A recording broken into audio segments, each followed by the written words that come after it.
ధూళినైన నన్ను దూతగా నిలిపావు, ఎన్నిక లేని నన్ను ఏలికగా చేశావు.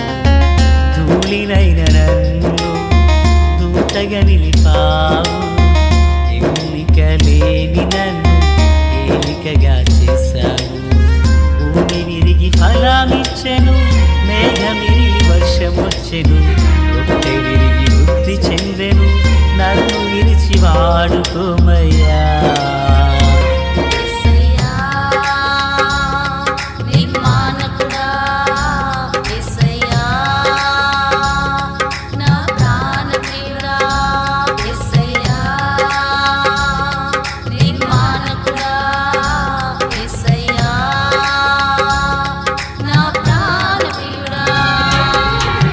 ధూళినైన నన్ను దూతగా నిలిపావు, ఎన్నిక లేని నన్ను ఏలికగా చేశావు.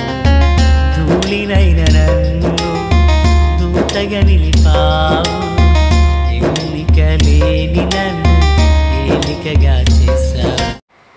మన ప్రభు అయినటువంటి యేసుక్రీస్తు వారి పరిశుద్ధమైన నామంలో తండ్రి అయిన దేవాది దేవునికి నిత్యము స్తుతియు స్తోత్రములు, మహిమయు ఘనతయు ప్రభావములు యుగయుగములు ప్రభునకే చెల్లునుగాక. ఆత్మీయులారా, బాగున్నారు కదూ? నేటి దిన వాక్య ధ్యానమై ఆదికాండం 23వ అధ్యాయం 5, 6 వచనములు. హేతు కుమారులు, అయ్యా మా మాట వినుము, నీవు మా మధ్యను మహారాజువై ఉన్నావు. ప్రార్థన. తండ్రి దేవా స్తోత్రాలు. చదవబడిన వాక్యం మీది వినుచున్నవారు మీవారు, మీ దాసుడనైన నన్ను పరిపూర్ణంగా మరుగు చేసి దైవ స్వరమును వినిపింపచేయమని యేసయ్య మహోన్నతమైన నామములోనికి ప్రార్థించిన మనవులన్నీ పొందియున్నామని నమ్ముచున్నాం మా పరమ తండ్రి. ఆమెన్. ఆత్మీయులారా, బాగున్నారు కదూ? ఈ చదివిన వాక్య భాగంలో అబ్రహామును గూర్చి అన్యజనులు అనబడిన వారు ఇచ్చుచున్న సాక్ష్యం. అయ్యా, నీవు మా మధ్యన మహారాజువై ఉన్నావు అంటున్నారు. గమనించాలి, సందర్భం మనకు గుర్తున్నది కదా. అబ్రహాము గారి భార్య శారా తల్లి చనిపోయారు. మరి ఆమెను గూర్చి అబ్రహాము బహు దుఃఖముతో నిండి ఉన్న సమయంలో చనిపోయిన తన భార్య అయిన శారమ్మ గారిని మంటికి అప్పగించుట కొరకై ఆయన ఆలోచన కలిగి ఉన్నారు. ప్రియులారా, మరి అబ్రహాము పరదేశి, స్వాస్థ్యము లేనివాడు. తాను సమాధి కొరకే స్థలమును పొందుకున్నాడు వారి ద్వారా. ఇంతని చెప్పండి, డబ్బులు ఇస్తానంటాడు అబ్రహాం గారు. అయితే వారు వద్దు అన్నట్లుగానే మాట్లాడారు.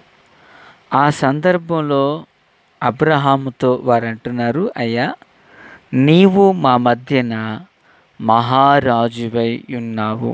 ఎవరు వీళ్ళు అంటే బైబిల్ సెలవిస్తుంది వీళ్ళు హేతు కుమారులు అని. అసలు ఎవరి హేతు? వీరికి అబ్రహాముకి ఇంత శ్రేష్టమైన సహవాసం ఎలా ఏర్పడింది? ప్రియులారా, మనకు హేతు అంటే అర్థం కాదు, కానీ హిత్తీలు అంటే అర్థమవుతుంది. ఎందుకంటే కనాను దేశంలో 7 జాతుల ప్రజలు నివసించారని స్టెఫను ప్రసంగంలో మనం చూస్తాం. ఆ 7 జాతీలలో కనానీలు, హిత్తీలు, హివీలు, గిర్గాషీలు, యబూసీలు ఇలాగున. అయితే పిల్లరా, ఈ హేతు అనబడినటువంటి ఈ వ్యక్తి, ఇతడు కనానుకు కుమారుడగు హేతుస్. వీరు కనాను కుమారులు, వారి కుమారుడే హేతు. ఇతని గూర్చి ఆదికాండం 10వ అధ్యాయం 15వ వచనం, 23వ అధ్యాయం 3వ వచనం మనం బాగా చదవచ్చును. ఇప్పుడు ఈ హిత్తీలు అనగా అన్యజనులు, వీళ్ళు విగ్రహారాధికులు అని చెప్పుకోవచ్చు. వీరు అబ్రహామును గూర్చి ఏమని మాట్లాడుతున్నారంటే, అయ్యా నీవు మా మధ్యను మహారాజువై ఉన్నావు. ప్రియులారా, అబ్రహాము అన్యజనుల వలె మారలేదు, కానీ అబ్రహాము దేవుని కృపలో విశ్వాస యాత్రలో ముందుకు సాగుతూ ఉన్నాడు.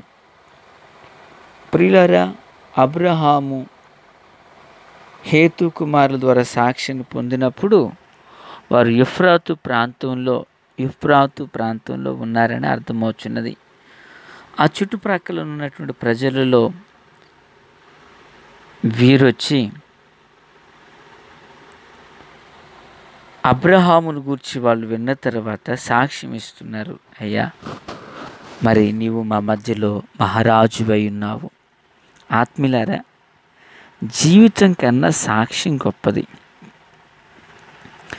జీవితం ఒకరోజు ముగింపు చేయబడుతుంది, కానీ సాక్ష్యం మనిషి ఉన్నా లేకపోయినా ప్రకటించబడుతూనే ఉంటుంది.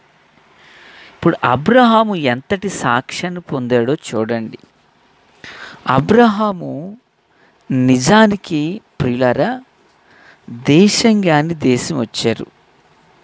ఆ దేశంగాని దేశంలో తన జీవనాన్ని కొనసాగిస్తున్నారు. అన్యజనుల మధ్యలో ఉన్నారు. పైగా ఈ హిత్తీలు అనబడిన వారు యుద్ధానికి వెళితే వారికి జయమే తప్ప అపజయము ఎరుగనటువంటి వారు వీళ్ళు. అలాంటి వారు అంటారు, నీవు మా మధ్యలో మహారాజులా ఉన్నావయ్యా అంటే, ప్రియులారా, అబ్రహాములో వారు ఏదో కనిపెట్టి చూచారు. ఏం కనిపెట్టి చూచారు అంటే 14వ అధ్యాయంలో 9 మంది రాజులు పోరాటం చేస్తారు. 5 రాజులను 4 జయిస్తారు. ఈ 4 రాజులు ఆస్తులను తీసుకుపోతుంటే అబ్రహాము వెళ్ళి ఓడించి ఆస్తిని తీసుకొచ్చాడు. బహుశా ఇది వారు విన్నారేమో, అది వారు గ్రహించారేమో. హేతు కుమారులు గ్రహించిన వీరు, మా మధ్యలో నీవు మహారాజులా ఉన్నావు నాయనా అంటున్నారు. ఈ మాటలు వినుచున్న ఆత్మీయులారా, ఒక అన్యజనుల మధ్యలో ఎంతో గొప్ప సాక్ష్యాన్ని అబ్రహాం పొందితే, దేవుని పిల్లలుగా మనం ఎలాంటి సాక్ష్యాన్ని కలిగి జీవిస్తున్నాం? అబ్రహాము అద్భుతమైన సాక్ష్యాన్ని పొందాడు. ప్రతి ఒక్కరికి ఒక సాక్ష్యం అనేది చాలా విలువైంది. ఆ సాక్ష్యం అనేకులను మండిస్తుంది. ప్రియులారా, క్రీస్తునందు నాకు అత్యంత సన్నిహితులారా, దేవుని పిల్లలుగా మనము ఈ లోకంలో జీవించే జీవన విధానంలో లోక నటనలకు ఆకర్షితులు కాకుండా పరిశుద్ధమైన జీవితంలో ఉన్నతమైన సాక్ష్యాన్ని కలిగి జీవించడం ఎంతైనా దీవెన. Praise the Lord. ఆత్మీయులారా, క్రీస్తునందు నాకు అత్యంత సన్నిహితులారా, ఈ హిత్తీలు అనబడినటువంటి హేతు కుమారులు యుద్ధానికైనా వాళ్ళు రెడీ అయిపోయినటువంటి వారు. అయితే దేవుడు తన ఉన్నతమైన మహాకృపను కనుపరచగలిగిన సమర్థుడు. ఆత్మీయులారా, అబ్రహాము ఇంత ఉన్నతమైన సాక్ష్యాన్ని పొంది మరణం వరకు దాన్ని కాపాడుకున్నాడు. 14 అధ్యాయంలో రాజులతో యుద్ధం చేశారు. తరువాత 16 ఈ అధ్యాయాలకు వచ్చేసరికి పిల్లరా మన్నించండి, 13వ అధ్యాయంలో 15వ అధ్యాయంలో ఐగుప్తు రాజు తరువాత కాలంలో అబ్రహాములకు ఎంతరైతే వ్యతిరేకులై తిరుగుబడ్డారో వారందరి విషయంలో అబ్రహాము మంచి మనస్సు కలిగి ఉన్నవాడు. మంచి మనస్సు. ఆత్మీయులారా, మరి అబ్రహాము తద్వారా మంచి సాక్ష్యాన్ని పొందుకోగలిగాడు. రోజు దేవుని పిల్లలుగా మన జీవితంలో లోపం ఏదైనాను ఎవరి ఎందైనాను ఒకరికి ఒకరు సరిదిద్దుకుంటే సాక్ష్యం అనేది నిలవబడుతుంది. ఆ సాక్ష్యం మనలను సర్వసత్యములోనికి నడిపిస్తుంది. దేవునికి స్తోత్రం. ప్రియులారా, అబ్రహాము ఒక ప్రవక్త, యోనా కూడా ఒక ప్రవక్తే కదా. అన్యజనులు యోనాను గూర్చి మాట్లాడారు, పోయి నిద్రపోతా అని. కానీ అబ్రహాం ఎలాంటి సాక్ష్యాన్ని పొందుకున్నాడు? మహారాజు. గమనించాలి, ఒకప్పుడు ఊరు అనబడిన ప్రాంతంలో విగ్రహాలు నమ్ముకుంటూ తిరిగిన అన్యజనుడు దేవునికి ఎలా మలచబడ్డాడంటే, దేవుని యందు భక్తి కలిగిన ప్రజలలో మధ్యలో మహారాజు వంటి జీవితం. నిజమేనండి, పరదేశికి అబ్రహాం పేరు మహారాజు. ఆత్మీయులారా, మరి జీవం కలిగిన దేవుని పిల్లలుగా మోషే నైలంతటిలో నమ్మకమైన వాడని దేవుడు చెప్పారు. అబ్రహాముకి మనుషులేమో మహారాజు అన్నారు, దేవుడేమో నా స్నేహితుడు అని చెప్పారు. జీవము కలిగిన దేవుని పిల్లలుగా మన ఆత్మీయతలో అట్టి సాక్ష్యాన్ని కలిగి కాపాడుకుంటూ జీవిద్దాం. స్తోత్రం. దీవించి ఆదరించి బలపరచండి. వాక్యం అందరి హృదయాల్లో ఫలభరితం చేయండి. మేలుతో దీవించండి. ఆమేన్.